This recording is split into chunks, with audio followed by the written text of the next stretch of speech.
Бусинка. Соны жаңағы пайғамбарымыз айтады, келіңдер, пайғамбарды қорғанға, мен Абдулланың ұлымын, пайғамбармын, келіңдер деп. Бұл жерде тек қана ер адамдар емес, әйел адамдардың үлесі бар. Ол Насиба деген әйел адам бар. Сенің күйеуің өлді деген кезде пайғамбар тірілмеді, иә тірілді, ол тірі болса болады. Қандай иман. Өзінің қылышымен қорғайды пайғамбарды, алдынан тіріледі. Я Алланың елшісі маған Жаннаттан көршім болайыншы, сен маған соны дуаны тілешті, маған болды. Сен көршімнен. Хамза радиаллаху анхуды өлтіреді осы жерде. Абу Суфиянның әйелі Хинд, жаңағы Уахшиді жалдап алады оған. Найзаны лақтырып өлтіреді, мұрнын құлағын кеседі, қарнын кеседі, ішінде бауырын жұлып алып тістеп лақтырады. Ойлап қараңызшы. Кого это? Ол Бадыр соғысында оның әкесін және інісін өлтірген жекпе-жек. Женщина один. Хамза радиаллаху.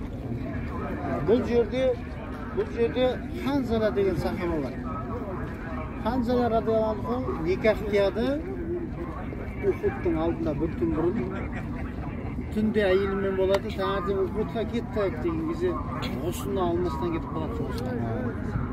Пайғамбарымыз алейхиссалам кейін мүшриктер бәрі енді бұл жеңіп келе жатырып жеңілген соғыс құрметті қалды. Жеңіп келе жатырып жеңіліп қалды. Алла Тағала жеңісті береді, бұл жерге 5000 періштені дайындап қойған негізі.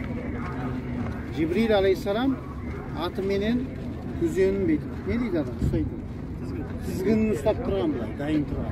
Алла Құранда айтады, Али-Имран сүресінде, біз негізі дайындап қойдық сендерге. Бушра лакум, сендерді қуанту үшін. Бірақ не? Сендер таназағтун фил амри. Әмірген бөлісін бардыңдар. Пайғамбардың бұйрығын орындамадыңдар, не істедіңдер? Дүнияның артынан не істедіңдер? Сол үшін не істедік біз? Жеңіліске шығаттық.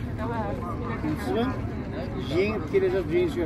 Енді қараңыз, бұл жеңілген соғыс болса да, Алла Тағала сіз бен бізге сабақ беріп жатыр. Не үшін жеңілгендігін білдіріп жатыр да?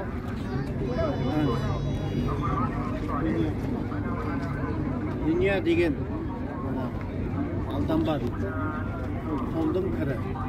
Сондықтан да иманның орны ол жүрек.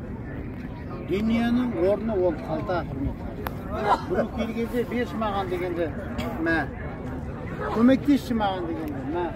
Біреу ауырып жатыр дегенде беру керек пе? Мә демесеңіз одан пайда жоқ.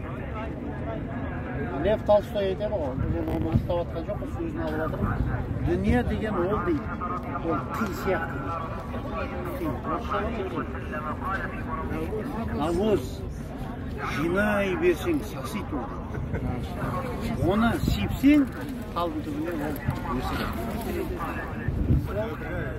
Сондықтан табиғин бар ғой, біреу алтын ұстап тұрады қолына. Сынау үшін айтады, анау кімдікі қолында алтын дейді. Айтты, менікі дейді.